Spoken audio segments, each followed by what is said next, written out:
Civilian army employee steals military equipment, sells it for weed. Spanish government employee skips work for 6 years. Naked pizza employees get restaurant shut down. Taco Bell cashier steals credit card info.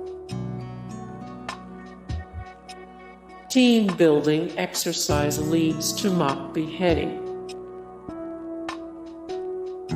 Kalamazoo Uber driver goes on Rampage. Waitress spikes coworkers drink with meth.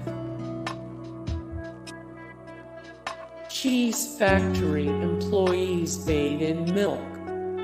Hey guys, thank you so much for the support and likes and comments down below, and also thank you so much for watching, and I look forward to see you in the next video. Then take care, bye.